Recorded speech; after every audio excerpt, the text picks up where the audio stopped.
So it's time for George Spaulding's webinar, Shut Up and Start Practicing DevOps. I wonder what he means by that. Shut up. I think maybe he means be careful, don't ask any questions. He's going to do such a fabulous job of explaining things to you. You're not going to need to ask any questions. But you know what? I'm giving you permission that you can send notes to George to ask him about this subject and any other related subjects to DevOps. Just start your note off with something like, David said it was okay if I sent you a note to ask you this question. So no problem. You know, what it is I think about DevOps is there's so many people out there in the industry expressing opinions, telling us how it should be. It's just not crystal clear though. It's not crystal clear. And what we set out to do at Pink was to create an approach which could be both prescriptive and practical. And that's why you're going to hear George talk about the 15 practices that we've defined that will help you to establish DevOps, plus the assessment tool that will help you as well to see how far you need to go and where your gaps are. Anyway, I'll let George explain all of that. So let's get ready and listen to George Spaulding talk about shut up already and start practicing DevOps with the 15 essential practices and an assessment tool at the ready. Enjoy. Good morning, good afternoon, good evening, and welcome to the Pink Elephant DevOps Podcast. This is George Spaulding, and the title of this podcast is Shut Up Already and Start Practicing DevOps. 15 essential practices and an assessment tool all at the ready. This is George Spaulding. I am the EVP of Pink Elephant, and let's get going. So, you're in IT. What are the most common challenges you face in the organization? What are the priorities that people within IT leadership specifically, what is it that keeps you up at night?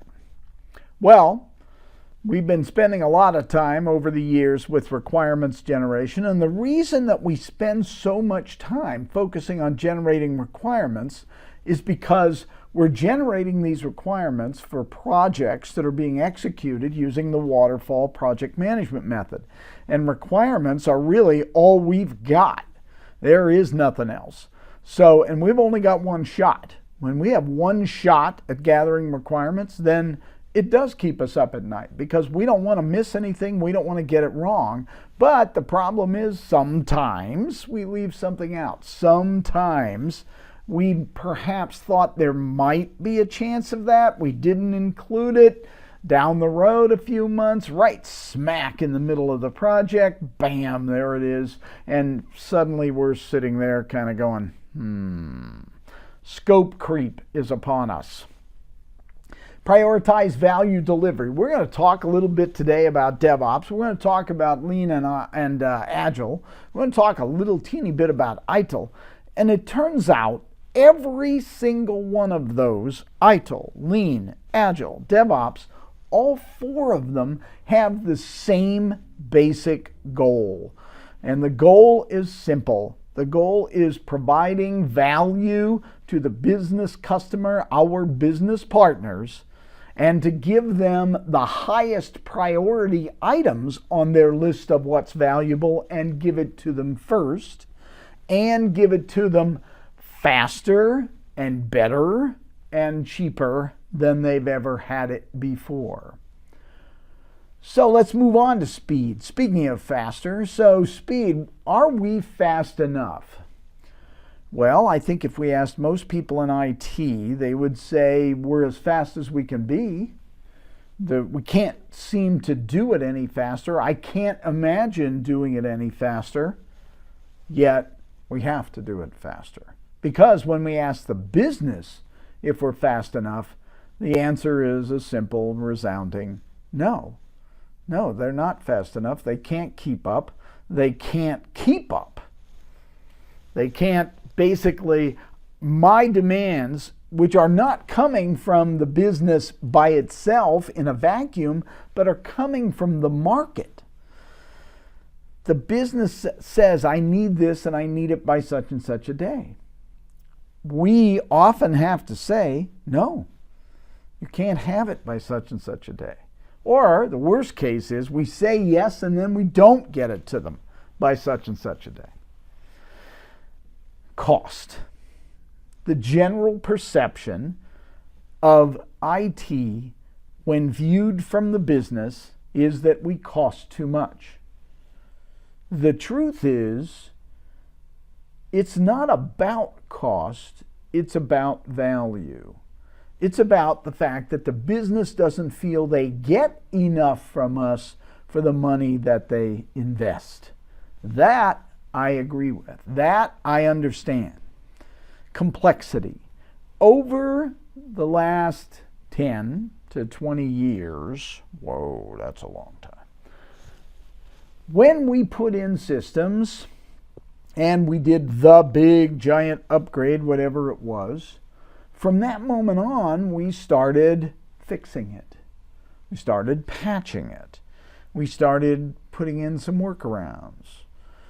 And what we have ended up with today in many IT organizations, and I would venture to say most, if not all IT organizations, is a mess of complex patches on top of patches, on top of workarounds, on top of, well, and always, by the way, we did this with meaning to get back. We even said it. We're going to get back to this. We're going to get back to this. We're going to fix it. We'll fix it right. But there was never time. There was never any time to get back to it. There were new priorities. There were new catastrophes. There were new emergencies. There was something else to do. And we never did get back to it.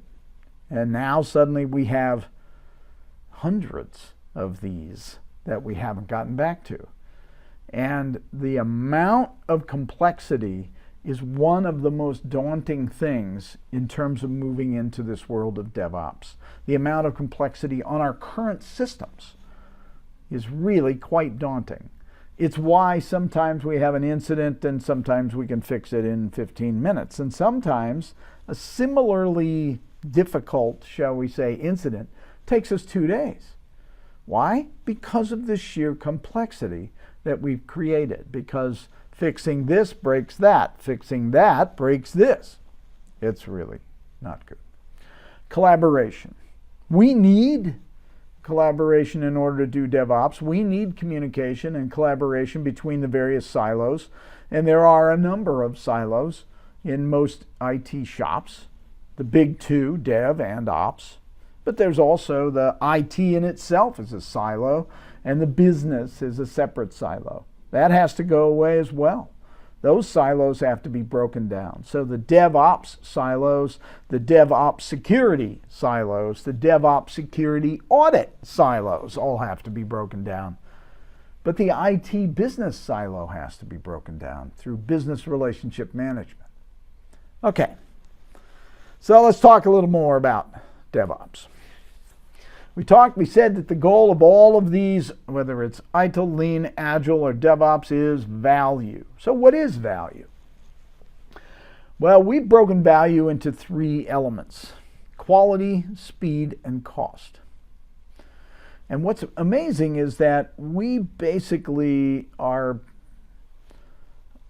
we spend some time around the quality trade-off. There really shouldn't be a trade-off, but there is a trade-off. The trade-off is, do you want it great or do you want it Thursday? Because that's my choice. You're saying you have to have it Thursday. I can get it to you Thursday, but it's not going to be high quality. I'm not going to have time to test it. I'm not going to have time to guarantee the quality of what you're going to get on Thursday. So you want it on Thursday or do you want it good? What if the trade-off wasn't that? What if the trade-off was the quality decision was already made? We don't ship things that aren't of high quality, so how could we possibly ship it by Thursday? Ship it incomplete. Have it be incomplete. Have features be missing. Because when I ship a product that's of low quality, what happens? Let's get real. What happens? It breaks. There's outages, there's rework. Sometimes we have to pull it out anyway and take the time we needed to put into it in the first place. It makes no sense. It certainly makes no sense for lean. It certainly shouldn't make any sense to you. It doesn't make common sense. So it seems like quality is definitely the way we should go. If I have to trade it off for time, then what I trade is features. Okay, I can give it to you Thursday and I can give it to you so it doesn't break, but I can't give you this, this, and this. Well, when can I get that? I can probably get that in a week later. Okay. It's a conversation I want you to have. Speed. The thing that slows us down the most is unplanned work. Rework. Unplanned work. I am out in client sites and we're talking about unplanned work being 25 to 40% of their week. These are people who show up on Monday morning and their whole week is planned out. They have enough work to keep them busy for the week. That's not the issue. The issue is suddenly these outages, these incidents crop up and they have to be dealt with because they're kind of an emergency. So suddenly we have a lot of unplanned work. This is a big deal. This is a much bigger deal than people are giving it credit for because it doesn't get measured. It seems to not get measured. When you start measuring the amount of unplanned work you do, you will be appalled. And that your people do, you'll be appalled. It's a lot. Cost. Should we be focusing on cost? I believe no. Cost will take care of itself. If you focus on quality and you focus on speed, number one, quality, number two, speed, cost will simply take care of itself. If things don't break and don't require redo and don't require rework, costs will go down. That was the goal anyway. But really, without focusing on it, you focus on quality, cost will take care of itself. So, IT is a service. We know that service management is a set of specialized organizational capabilities for providing value to customers in the form of service. So let's stop for a minute. So we said ITIL, Lean, Agile, DevOps, they all are trying to deliver business value. What's the vehicle for the value? The vehicle is a service. That's the vehicle for this value delivery. So what's a service? A means of delivering value. This is right out of ITIL. Value to customers by facilitating outcomes that the customers want to achieve. We ask the customer what they consider valuable. We give them what they want to achieve. And we don't trouble them with costs and risks. They don't need to know how it's all coming about. They just need to get what they asked for, and they need it to work. ITIL's been providing for almost 30 years now the what related to IT service management, but it never provided the how. Lean starts to give us the how. First of all, it centers around customer value, right where we want it to be. It's right at the center. The focus is customer value. It redefines the concept of process, like we talked about it in ITIL, into a complete end-to-end process or series of processes, which it calls a value stream. And it starts at the very beginning when the customer says, that seems like a good idea, until all the way at the other end when the customer says, wow, thank you. Now that it's in production, I really like it and am receiving a lot of value. That's what a value stream is. Beginning to end, not the little pieces in between. We need to see the entire value stream so that we understand it. Then we understand our part of it and our piece of it. And we understand where the handoffs are. We understand where we're doing a good job. We understand where the constraints and where the bottlenecks are. All of that is made visible in a value stream map. And it gives us the ability to create flow, which basically is the constant movement through a process or through a value stream, and pull, which basically is we don't start this, without some sort of a customer trigger, where the customer has requested something, or the customer wants something, or the customer is willing to pay for something. That's the pull. That's when it all begins. And the last value of lean is seeking perfection. It sounds like that's impossible, and it probably is. But what we find is there's this quote. I'm going to get this wrong, but I like the quote, and it basically goes like this. It's from Vince Lombardi. You can seek perfection, but you will never achieve it. But if you seek or pursue perfection, you just might catch excellence. And I think that's what we really want out of the pursuit of perfection. So some key lean concepts: voice of the customer. You ask the customer what it is that they consider valuable.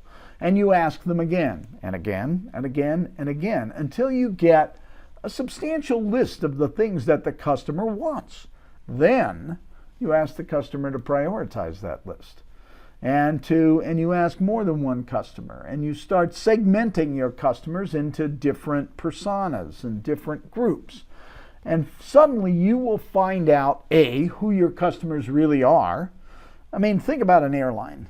Well, the customers are people who buy travel tickets. Yeah, no, they're not. There are there are frequent flyers who fly every week and who care about different things than Joe and Margaret and the two kids going to Orlando for spring break. They're different. They're different customers with a different value system. So we need to understand our customers, understand the different personas of our customers, and understand what each one values. Visual management allows work to become visible. That's the goal, allowing work to become visible so that we can see, in many cases, the invisible stuff that we do. Kaizen is a continuous improvement methodology from Lean, which basically is about incremental, slow, steady, always getting better, always fixing things, making it better. One small fix at a time, not some big, giant, big bang fix, but small fixes at a time. We already talked about value stream mapping. I love this quote. Lean is not about doing more with less. Lean is about doing more by doing less. And those are very different things. Lean is about working smarter, not harder. We want to create a sustainable pace within IT. We want this to be a 5-day-a-week job. We want this to get in at 8, leave at 5, not take it home, and not get woken up in the middle of the night. That's the way IT should be. It's not chaos. It doesn't have to be chaos. We started writing software all the way back in the late 50s, early 60s for the mainframe. And we started writing it using what we call the waterfall project method. And we did that because that was all we knew. That was all there was. There wasn't anything else. And over the 80s and into the 90s, the 1990s, a lot of really creative and smart programmers and developers started writing software in a different way.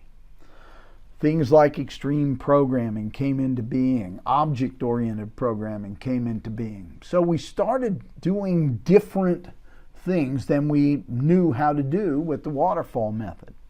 Well, a lot of those really smart, really creative programmers got together in 2001 at a ski resort in Utah and wrote the Agile Manifesto. And this was the first time we really had codified Agile. And these are the 4 big values within Agile. We value individuals and interactions over processes and tools.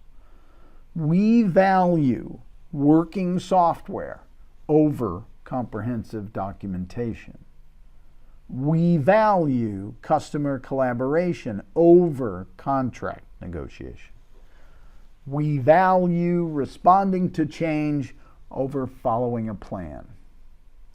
These 4 key values basically set Agile apart from the way we'd been developing software up to that moment.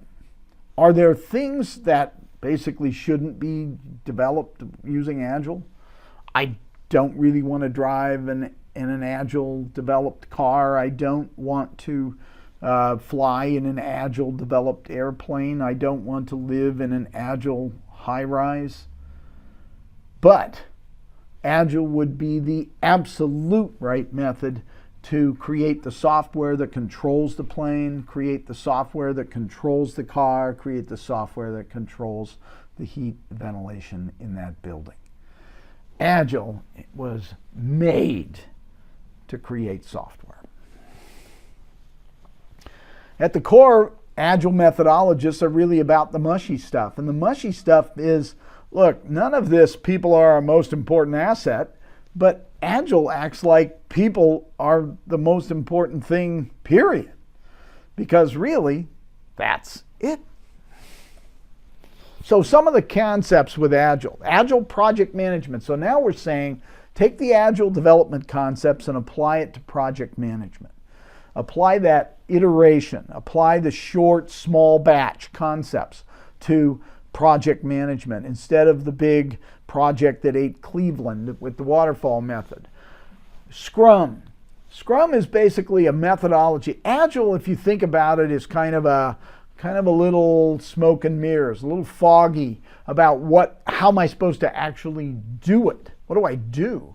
Scrum is answer to that question. Scrum is the methodology that comes along and says, okay, you said you wanted to do Agile. Here's the way to do Agile. I'll give you the rules. I'm laying down the rules, and the product backlog is basically a list of all of the items that the business and the customer wants over time they want to achieve. We talked about visual management, making work visible. Now, Agile is one way, but it's not always the way. It works best when integrated with other methodologies. So with things like Lean, things like DevOps, and so now we move into the world of DevOps.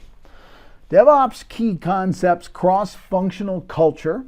So it's a real shift in culture. It's get away from the silos. Let's get out of these silos. Let's form some teams that cross those silos and cross those boundaries.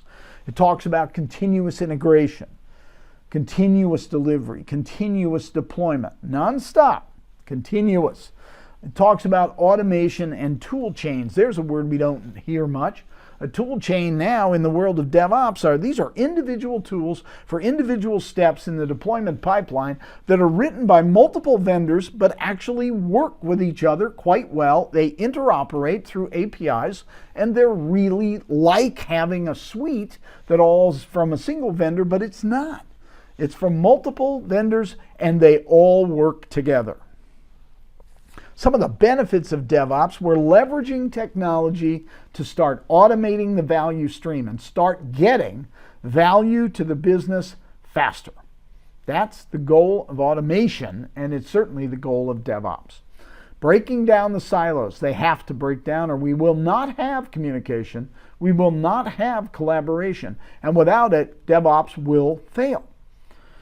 Promote experimentation and innovation. We're now talking about the concept where it's okay to fail within IT. It's okay because we want to learn new things. We want to learn the way things should be and enable continuous value delivery. This is what we get from DevOps. Here's one definition. It's a convergence of the existing ITIL, Lean, and Agile practices. It requires familiarity with all of those practices and some maturity with those to be truly effective. I can't automate a process unless it is at a maturity level where it is repeatable, predictable, measurable, monitorable, etc. Well, that's nice, George. Now, what happens if none of this comes true? What happens if this doesn't happen? What if I don't do DevOps? I mean, it's just another thing, right? Another one of those things that you've talked about over time. It's just another ITIL or another Agile or another Lean or whatever. I don't believe that. I don't believe that DevOps is optional. I don't believe it's just another thing. I believe it's the way we have to do IT now. It's 2018. This is the way we have to do IT. So what happens if I don't do it? Well, something's going to give. Right now, from talking to my clients, real people, real practitioners, IT spends between 70 and 80% of its entire budget just maintaining and keeping the lights on. That leaves 20 to 30% of the entire IT spend to basically do what the business wants us to do. And the business wants us to do what? They want us to create new enabling products, new strategic advantage. They want us to do what IT used to be able to do way back when, before we became a commodity.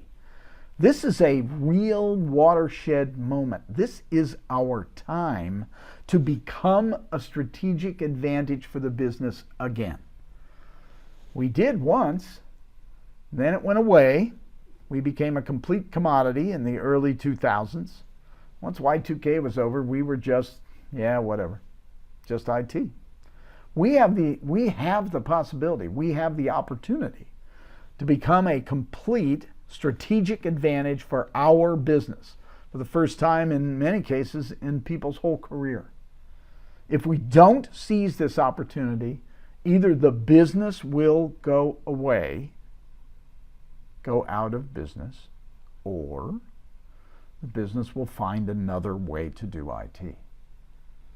Either way, it certainly doesn't bode well for existing IT, because if we don't change the way we're doing this, if we just keep doing IT the same way we've been doing it, this gap that's shown here, this green line that started to tweak down, it's going to get worse.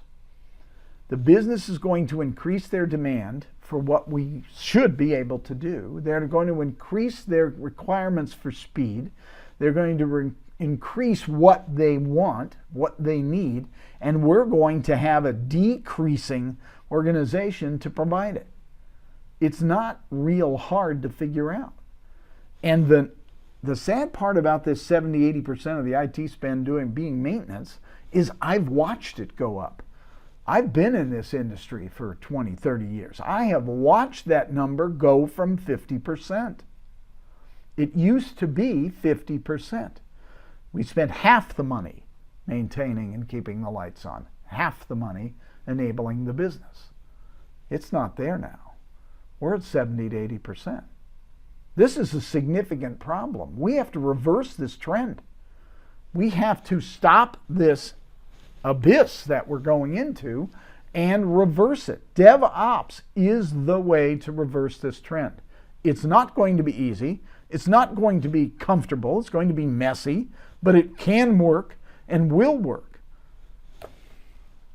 At Pink, we've looked at DevOps and we believe it's divided into three elements, three major layers, the full stack. The first one is culture. Second one is practices. And the third one is automation and technology. We believe at the cultural level that Dev and Ops should have shared priorities, shared goals, shared processes, shared knowledge, shared feedback, shared tools, shared success and failure, shared accountability, shared responsibility. We believe that there are 15 essential practices from all different areas. There are some from ITIL, some from Lean, some from Agile, and some not really from any of them, like anti-fragility. We believe there are 15 essential practices that you need to master in order to be successful in the world of DevOps. And when we move to basically the automation and technology phase of this, we believe that there are some prerequisites. Perhaps there's some change in application architecture. Perhaps there's a move to cloud and virtualization. There's some acquisition of tools to be putting in a tool chain for a deployment pipeline. And this architecture might make its way into the ability to do continuous delivery and continuous deployment. Is there any kind of a maturity model that we could look to find out where we are in DevOps? That question came to me just today when I was speaking to a client. And the answer is we have developed one at Pink Elephant. So we look here at this maturity model across the top, and then we look at the goal for improvement. So we need to understand what our vision is. We need to assess where we are. That would be a maturity assessment. We need to figure out then where we'd like to be. Where do we want to be? And that has to be a very time-bounded goal. It should be a SMART goal. Specific, measurable, achievable, relevant, time-bounded, SMART. How do we get there? Well, in our case, it's moving towards DevOps. It's increasing every element of the 3 stacks, the full stack. Did we get there? We measure again. And we never stop measuring. And then how do we keep this momentum going? Let's assume that we have moved forward and now we're going to basically start this cycle over again. How do we keep that going? It turns out that's one of the most difficult things we have to talk about, is this momentum. The fact that we have the stamina to actually stick with this for the amount of time it's going to take. So the 5 maturity levels that we list are listed here. It goes from non-existent all the way up to completely optimized and integrated. Here's an example. Of course, you'll be able to download this recording. And here's an example using change management at the 5 different levels. Too much text for me to read, that's for sure. So you want to learn more. You want to spend more than 30 minutes talking about DevOps. Well, we have our DevOps Essentials course at Pink. It's a certification course. And I teach it as well as a number of the experts at Pink. I like this course. It's a good one, and it goes deep into the world of DevOps. We go deep in the world of culture and people, deep into the world of processes and practices, and deep into the world of technology and automation. It's a great place to learn not just what DevOps is, but what it's going to take to put it into action. Soon, by the end of July, we'll have a DevOps leadership course, which I think is very exciting because one of the elements that's key to a successful DevOps initiative is transformational leadership in the organization. There's no way to do this without leadership on board and supporting the DevOps initiative and the DevOps movement. For a couple of years now, we've offered a DevOps in Action simulation based on the Phoenix Project, which, by the way, is a book. If you haven't read it, I urge you to read it.